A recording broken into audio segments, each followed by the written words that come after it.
Well, I mean, entrepreneurship is really, there's no set pattern or any kind of a roadmap. I mean, the establishment of TiE in Pakistan is an example of entrepreneurship. I happened to be in Palo Alto. I'd gone there to meet some friends, and the TiE people, as you know, TiE is 99% Indian sponsored. And in fact, TiE means and the entrepreneurship, TiE US is stands for the IND-US entrepreneur. And they heard of me and they said, we want something in Pakistan. And I said, all right, this is something which we would want to have in Pakistan, because there was no such institution or no such development in Pakistan. So I saw an opportunity that let's take advantage of the success of the Indians in the Silicon Valley.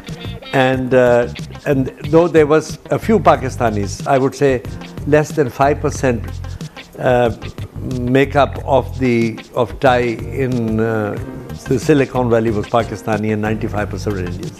But the Indians were very broad-minded, and the reason they were broad-minded, but most of the leadership at that time in TiE in the United States, they were born in Pakistan. So they had this emotional tie, and they said, we want to do something in Pakistan.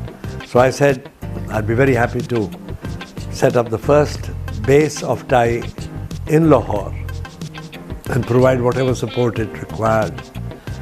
But I wanted the IND-US to be combined, to be made into Indus rather than Indian-US entrepreneurship. So this is what they agreed as far as Pakistan was concerned. I don't know what the nomenclature is elsewhere. So I mean, the existence of TiE here is the first step in entrepreneurship, and this is something that I was lucky to be a part of this effort. But then, as you know, my background, I was born into a business family, so I was lucky that I had this opportunity from the family, first for getting good education, and then to be given an opportunity to set up industry. And I was also very fortunate that the first major break I had was at the age of 28. I was given, I had gone to the family with the suggestion, or with the project. I said, I've been to Sweden. I've talked to a company in Sweden who's interested in setting up a packaging company in Pakistan, and would you support this? They said, yes, we can give you the money, but we can't give you any other support. So you have to do it yourself. So then I went to the Swedes and I said, the family is willing to provide me the resources. You have to tell me how to go about it. And so I spent the next 25 years working very closely with the Swedes. And they were world leaders in their particular field. And it was family owned on the other side. So there was no there was no bureaucracy. The decision was made by owners on the other side. So the communication was very quick. They could say yes or no. And so the chemistry between them and my family, and especially with me, who was their main contact here, worked extremely well. So, and the Swedish family and the Swedish group, it was led by Mr. Ruben Rausing. He was a person who was always thinking outside the box. He was the man who really introduced modern packaging in Sweden, in Europe. He studied in America after the First World War. And so he thought that there was a fantastic opportunity. And I can tell you, in the early 60s, the overall packaging industry in America was more than the automobile industry, because goods were being packaged and sold, whether it was consumer packaging or large packaging, moving goods from here to there. So he saw a tremendous opportunity, and he, of course, put up the packaging plant in Sweden. But he was always thinking of new ideas, new things. And he came up with this new development, which is now Tetra Pak, which was, he was always looking for areas where there was opportunity and where things were not happening in a very progressive way. And he saw that milk is a product which is perishable. And if you can stretch the life of milk, in Europe, of course, you can stretch the life by putting it in the fridge and have a cold chain between the dairy and the consumer. And milk would last maybe 3-4 days or even a week if the chain was very effective. But he was looking beyond that. Europe only had maybe 20% or 15% of the world population. 87% or 85% of the population had no refrigeration. So he said, can we pack milk and make it, and don't destroy either the color or the flavor of the milk, and keep it for a long time. And he put his people into this development, and I was very much in the picture as his local Pakistani partner, but he kept on discussing with me that this is what we are doing and this is what was happening. And to cut a long story short, they came up with the development of what they call UHT milk, ultra heat treated milk, which you heat the milk for 2 seconds at a very high temperature, and then you cool it, and it would kill all the bacteria in it but not destroy the taste or spoil the color. And then you put it in a pack and make sure that the pack is completely, it doesn't allow oxygen to get in. So that pack was developed, and it had to be economical, otherwise you could put milk in a bottle and close it down, but the cost of the bottle would be more than the cost of the milk.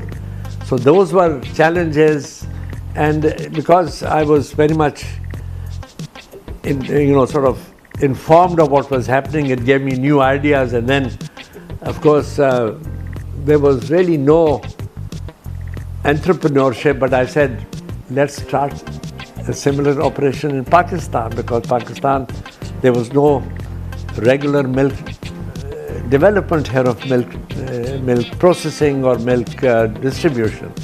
Everybody had a buffalo in his own house and he had pure milk, but the poor man was dependent on the person who brought milk from the village to the city, and on the way he was doing everything that could be done to spoil the milk. So we there was no invention in it, but if you call it enterprise, we wanted to introduce this long life milk in Pakistan. Therefore, the challenge was because the people were very, they were not, there's very little knowledge, scientific knowledge here. So the general conception was there's a lot of chemical in the milk. Why? How can you keep milk, which is, our claim was and is that you can put milk in a Tetra Pak carton and keep for 3 months at ordinary temperature, and it wouldn't go bad. And it was impossible for people to believe in it.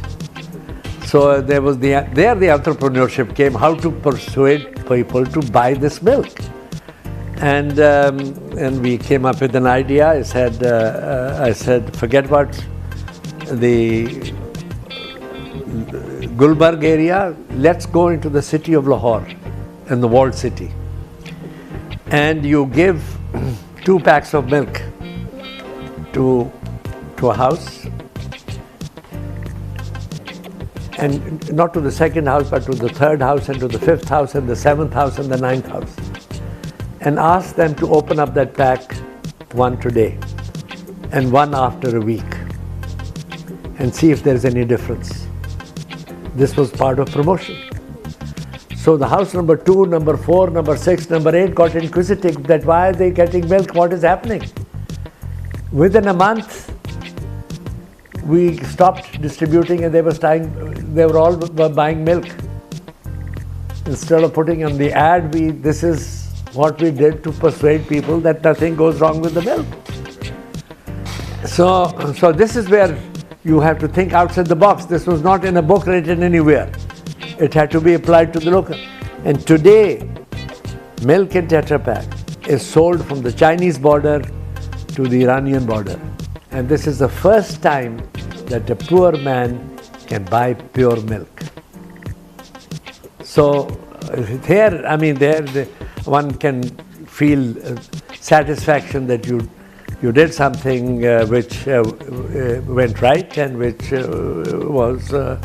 has been a success. But it's not one-man effort. It's an effort of the whole team, and of course the tremendous support that we got from the Swedish company Tetra Pak from Sweden to open up this thing. And they were struggling on their own in India for about 30 years, and we were far ahead of India in packed milk and distribution of milk. But now the Indians have caught up because India is moving faster and much better.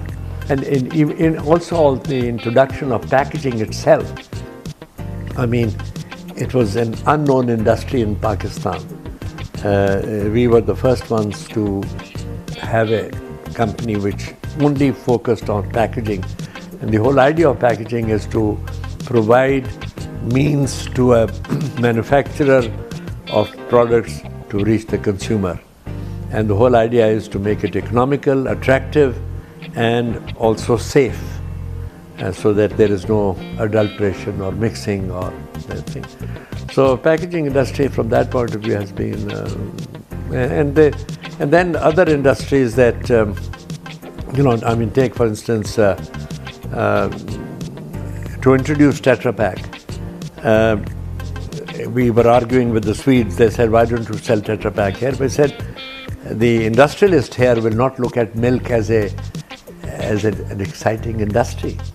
They think that putting a cement factory or a textile mill or a sugar plant, those are the industries. Milk is the job for a gawala. So I said, let's put up the first plant ourselves and then demonstrate to them that there's money to be made and there's something which is based on an indigenous raw material and there is a market for it, there's need for it. So this is how we set up milk, the company called Milk Pack. And I ran it for 10 years. A lot of struggle to introduce packed milk, as I mentioned. But once it got going, then Nestle, which company at that time was 120 years old, now it's 150 years old, were looking at Pakistan. They were selling products from Switzerland, but they had no market here. They had no manufacturing facility here, though they were in India for a long time. And they came and made a survey as to what opportunity there was, and they saw and heard of our company. And they came and met me. Before they came here, before I met them, I said, you take them to see our plant. This was in Sheikhupura. Then take them to the milk district from where we are buying the milk. Then bring them to packages to show them the kind of business that we do. Then bring them to my room so that I don't have to tell him anything about myself. He should have seen everything. So he came in. I remember this gentleman was one of the senior members of the management of Nestle. He was in charge of the whole of Asia, Mr. Rudy Shan. Unfortunately, he's not alive anymore. And he said, Nestle has decided to come to Pakistan. And we have looked at you. We have two options. Our first option would be if you'll take us as a partner. And the second option is we'll put up a plant ourselves. I said, I'm looking for a partner. And he said, how can we come together? I said, I control 80% of the shares. You take 40%. I'll keep 100%. You run the company. And the price is what is on the stock exchange today. He nearly fell out of his chair.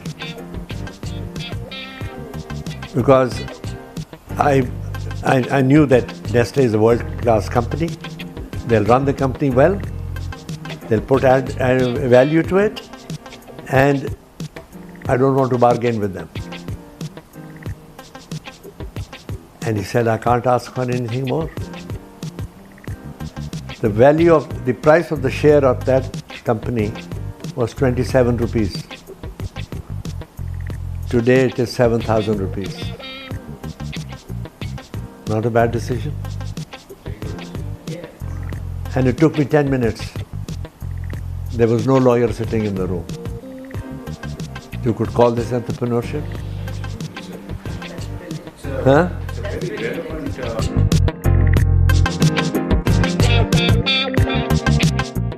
No, that is, and you see, I mean, we had this company, Packages, was the first joint venture we had.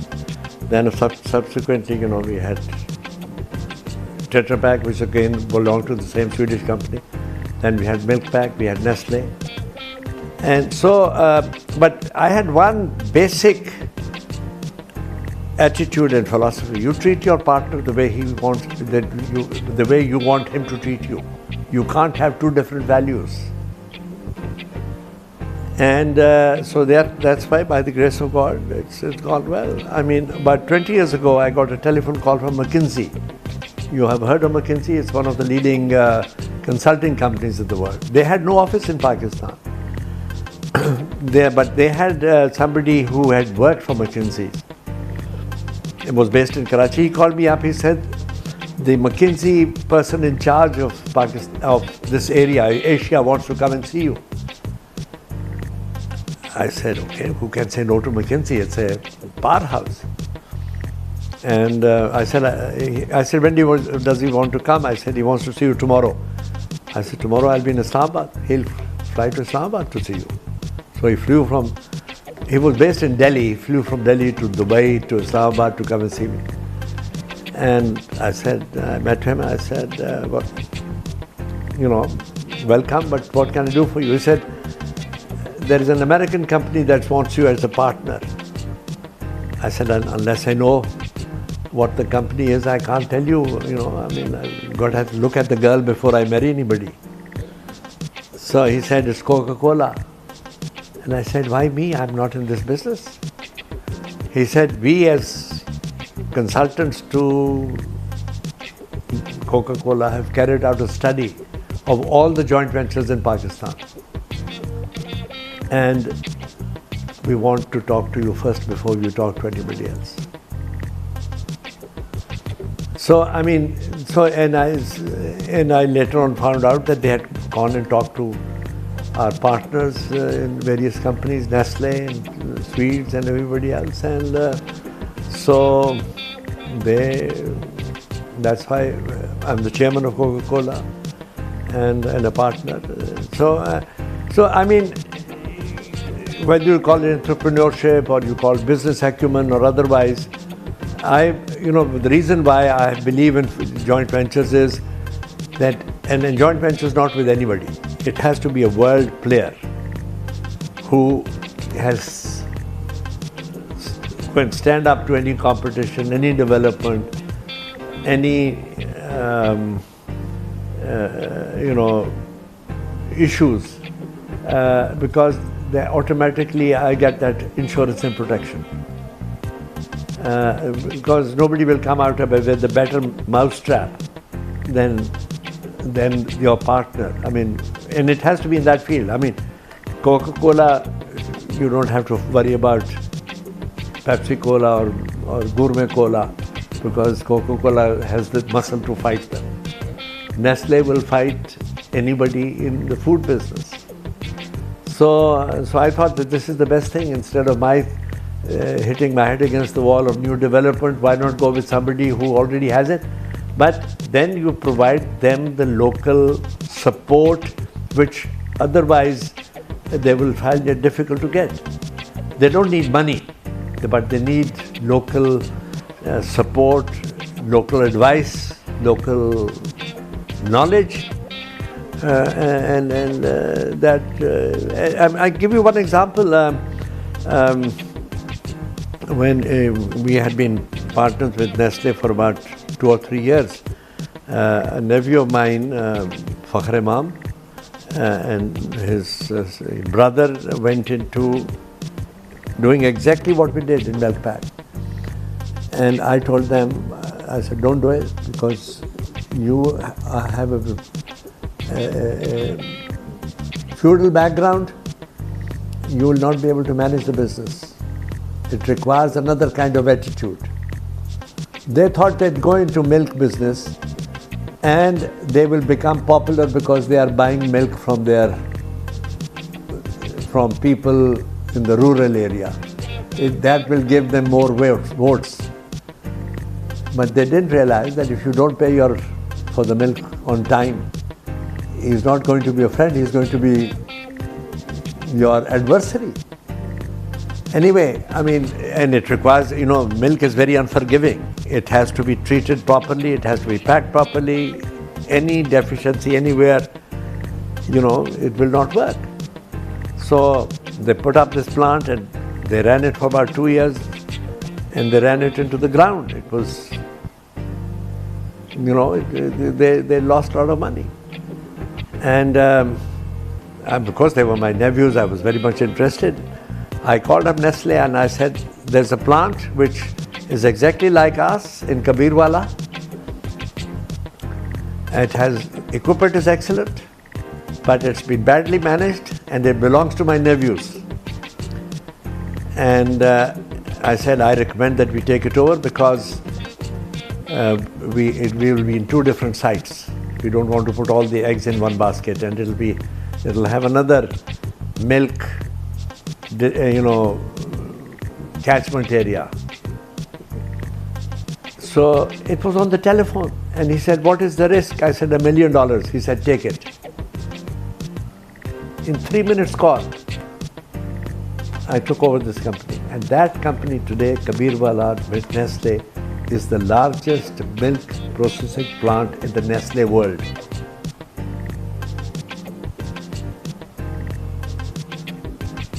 Call it entrepreneurship, call it sticking your neck out. And they have total faith in it. I told him, I said, it belongs to my nephews, they are going bankrupt. Transparency is the key. Yes. There was they sent their auditors, they looked at it, and it was a godsend opportunity for them. So the most important thing in business is truthfulness, honesty, integrity.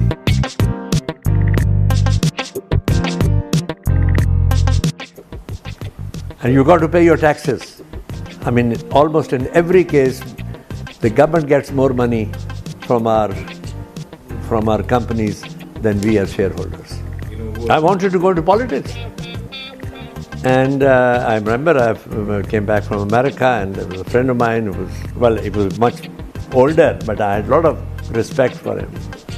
I went to see him and he said, what are you going to do? I said, I'm thinking of going into politics. You've got to establish your bona fides as somebody who is competent, get it, businesses, your family is in business, get into business, prove that you can be on your feet, then go into politics. Because politics is not meant for people to make money. Politics is there for you to spend money. And once I got into business, I didn't want to go into politics because I saw the politicians. Would you go into politics today? Or in the last 50 years, I've seen them from very close quarters. It's the last thing that one would want to be.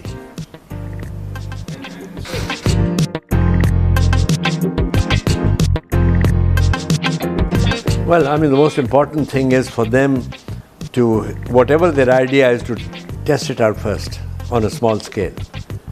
And then if it works, make sure that by scaling it up, they do not falter on quality. You know, I know some of these people, the ones that started this naan business, you must have heard about it. It's very successful. And they came to me and I said, very good, it's a good idea, but make sure that your 1000th naan is as good as the first one. The quality is the most important thing. And spice, you don't, so it's very important that you maintain quality, you maintain service, because especially in the edible field, one bad naan they'll produce will kill the company. I mean, you go into a restaurant in America and if you don't like something, they'll take it away and immediately replace it with something else. And here I don't know how, I don't eat out, so I don't know much about restaurants, but it's a very thriving business in Pakistan, but you'll see that a lot of restaurants will close down if they don't have the right quality. And it depends on everything else. I mean, in textiles today, Pakistan has come up very well in textiles, especially for the ladies, the fashions and the designs. But if you don't keep up, it won't falter. I mean, it won't. So, I mean, the most important thing is consistency, integrity. You know, in Quran Sharif it says, Pura tolo. What does that mean? Don't shortchange your customer in any way. Not only just in weight, in quality, in everything else. So that has to be your consistent quality. I mean, you see the success that Uber, you know, the service has had. And I've had the occasion of using Uber very extensively when I go abroad. I believe it's now started in Pakistan also. And the Uber thing works, I mean, they are continuously refining and improving it. And I was, because of my background, I'm very inquisitive to find out. So I was talking to an Uber driver. I said, how does it work? He said, when you press the button, they know exactly in what area we are waiting for a passenger. And I, as a car driver, are given 15 seconds to press the button that I'll take this job. If in 15 seconds I don't press it, somebody else has got that job already. And they will tell you on your computer as to in how many minutes the car will be there. And they'll even give you the route where the car is coming. He'll just come and say your name, open the door, welcome sir, and then ask you where to go. He'll drive you there, drop you there. Thank you very much, I hope it's a good ride.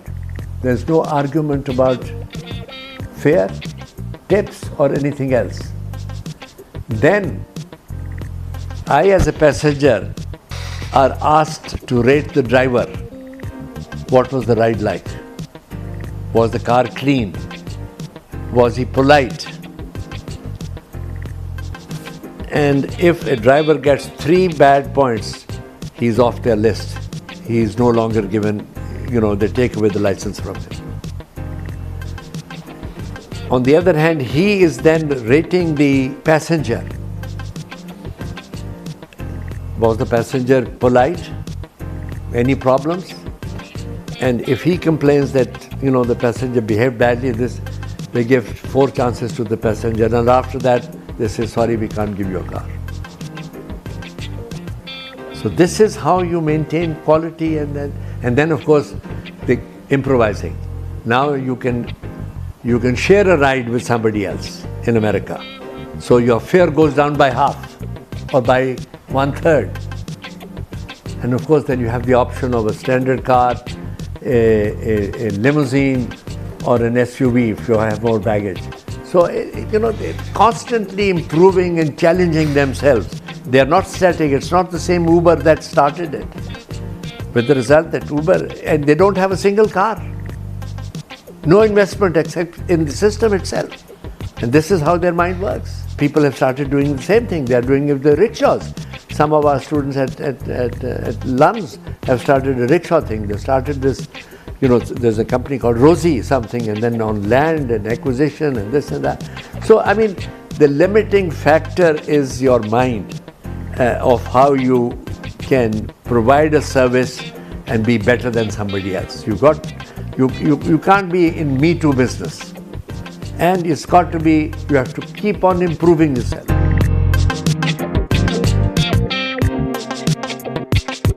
Well, I mean, here there was an opportunity because we had, over the years, when we started packages, we were out of Lahore. Today we are right in the heart of Lahore. So, and as far as the industry here was concerned, because of pollution and other things, environment, we have this property. What to do? Convert this into a housing estate. We thought there's an opportunity we sent people to investigate to see how we didn't want to census that. We wanted to see if we could do something with it, either to have an office, towers of office blocks or something like that. And they said the mall is something which is new. So we sent people around the world to look at different malls and learn as to what others are doing. Well, this is what I've done all my life, is to learn from others, not invent too many things myself. I mean, I'm not an inventor. And there's so much going on in the world. You only have to take it from here to practice it there. So I hope it will be a success. And then we were lucky that we had some people within our group who were very enthusiastic about this. All right, if you want, go ahead and do it, and we'll put our money behind you and see what. So this has yet to prove itself, whether I hope it will be a success. This time next year, we should sit and talk about the mall, if I'm still around.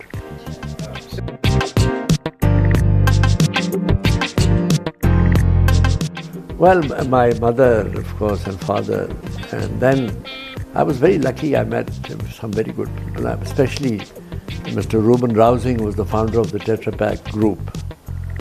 He was my guru, I would say, outside the family. And I had an opportunity to interact with him for 20 years. And then I had very good friends at school. My best school friend was a Sikh gentleman. He did very well in politics. He became the Prime Minister, Chief Minister of Punjab in India, and became Governor of Haryana and things. He was a very good influence on me.